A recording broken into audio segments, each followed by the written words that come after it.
Alright guys, welcome to lesson 3, online instruction from your favorite math teacher and your only math teacher right now. So I've posted the notes, PDF, the completed version, and you guys have that homework sheet already that I gave you for lessons 1 through 7, I believe. So you guys are okay for now. I will post a new homework sheet for assignments for the rest of the lessons next week.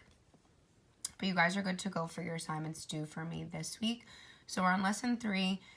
Before we left, we were talking about greatest common factor, DOPS, and factoring with a trinomial. So you guys have seen, and don't mind me going back and forth from this. So we've talked about finding the GCF, or the greatest common factor. We've talked about using the difference of perfect squares. And if those two we cannot do, we look for if we can factor out a trinomial using that A to C method. Okay? So, just as a starter, so if we look at these, you know, they're done for you, but when it just says factor, you have to decide which one is best to use. So for the first one, we can both divide a 3 out of each term. So the GCF, again, goes on this outside. I think I can write on this. Let's see if I can. No, I can't. All right, so the GCF of 3 goes on the outside, and then you have 2x plus y on the inside when we factor that out. Okay, number 2.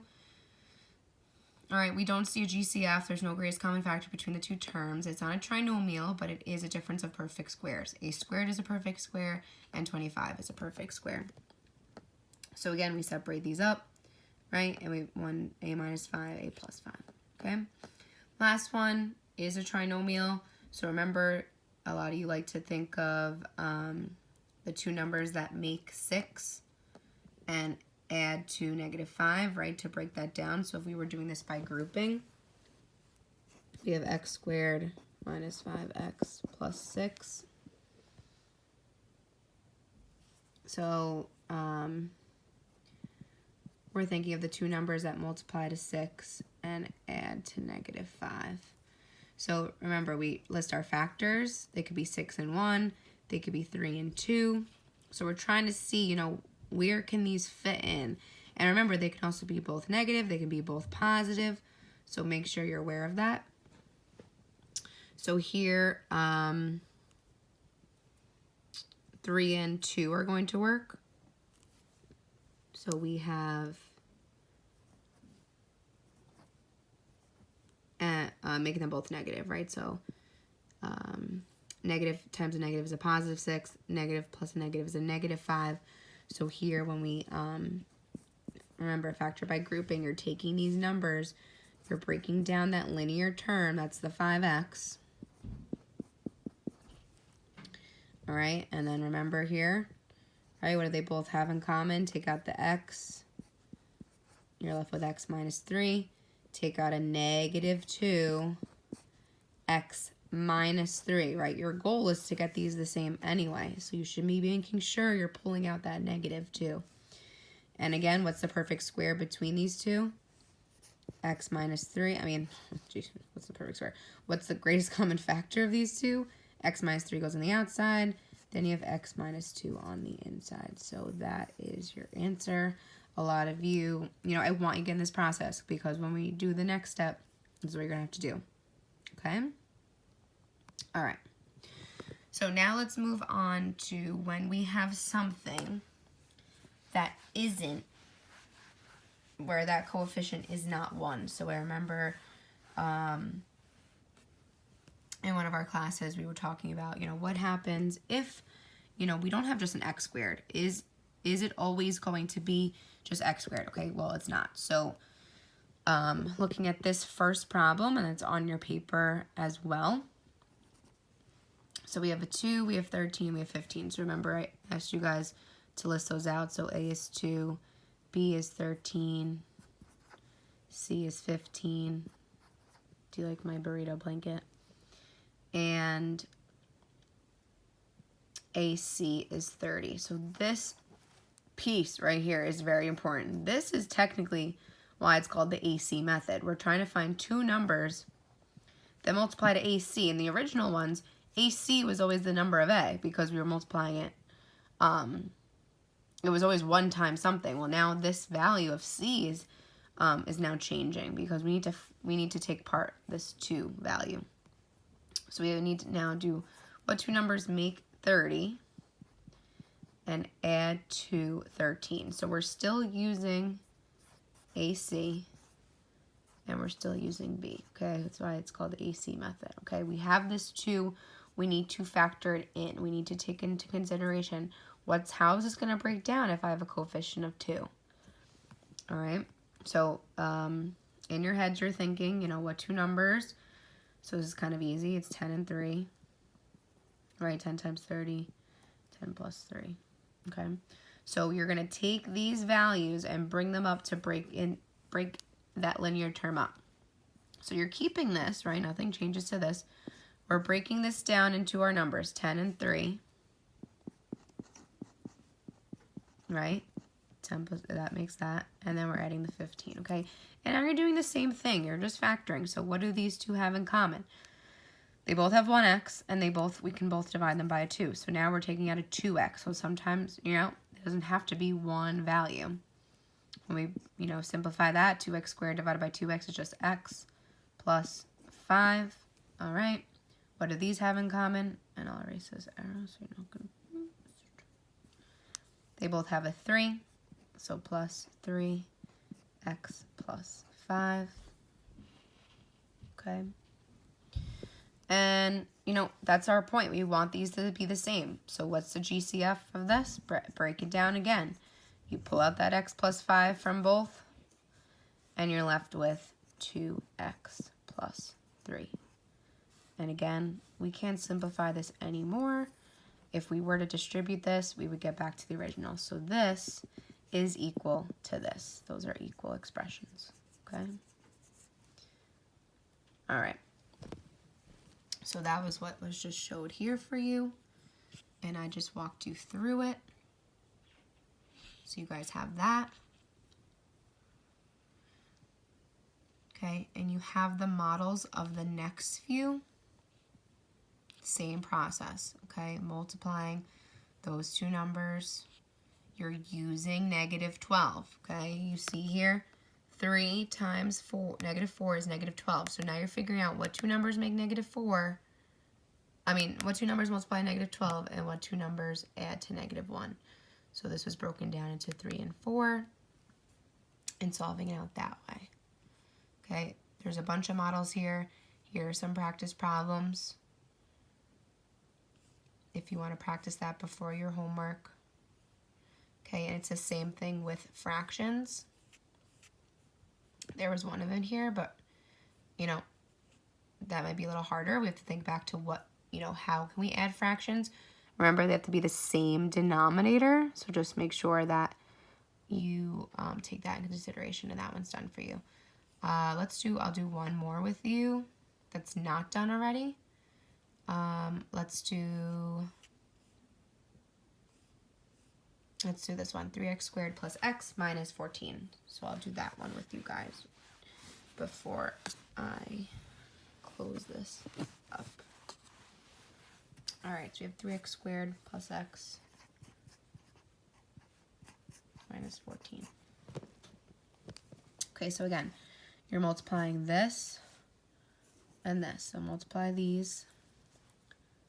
So 3 times -14. Oh God, what is that? My brain is melted. 52. So -52 is AC. All right, and my B value is just 1, right? Okay. So you're thinking what two numbers make -52 and also add to 1. So think about it, if they're adding to 1, they kind of have to be like next to each other in the number line, right? They need a difference of 1. So, you know, to make 52, let's see.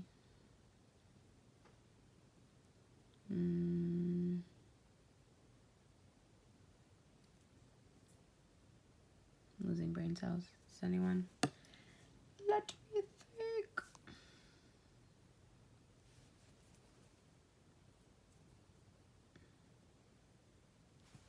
It'd be good to have a calculator. So let's see what 52 divided by.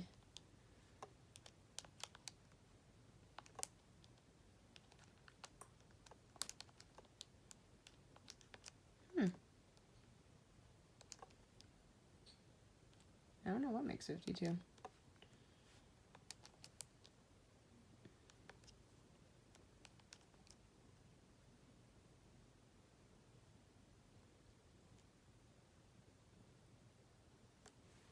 Let's see if this does work. Maybe it's not factorable.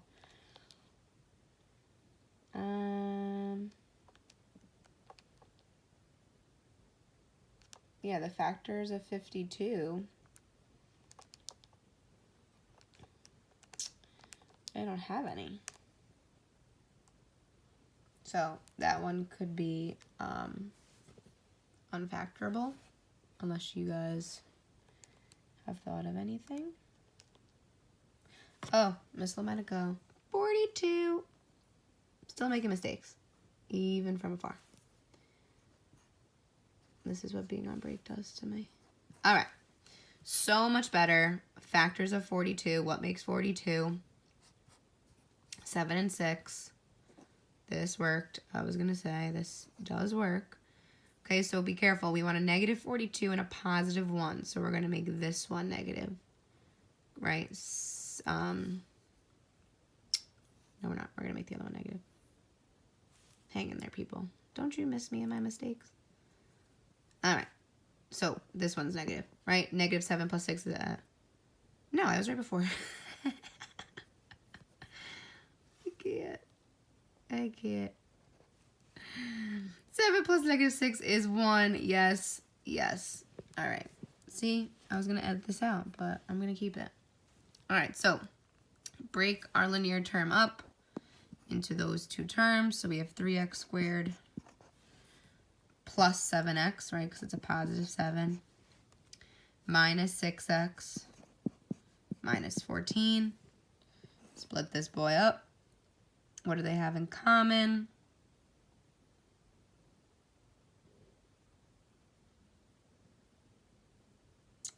Let's see what happens here.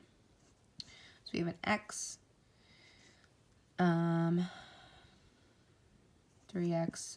plus 7. And we can take out like a 2, right? They don't have anything in common but a 2. And we get 3x plus 7. Cool beans. You could have switched them, right? Like looking at this, maybe some of you put the 7 here because you're realizing maybe 7 and 14 have more in common. You can put the 6 here, right? Because 6 and 3 have something in common. It's going to work out either way. You're going to get those two groupings no matter the order. So don't worry about if like you put negative 6 here first and positive 7. That's okay. We just want to make sure like these are the same, right? Because we want that GCF. We want to be able to factor this out into only two binomials to get our answer. And again, we can't simplify this anymore. So that is it. All right. I think I've talked a lot. But you guys will, you can practice these, but your homework is going to be on Google Classroom. Under that, let's see. Let's go to your page. So this is Geom. You guys have this sheet already, but I also posted the homework sheet here. So, right, homework sheet for Module 4, lessons 1 through 7. My internet's not working, but it is there. Okay? So you'll have 1 through 7 here, and then you'll post in the assignment block. All right?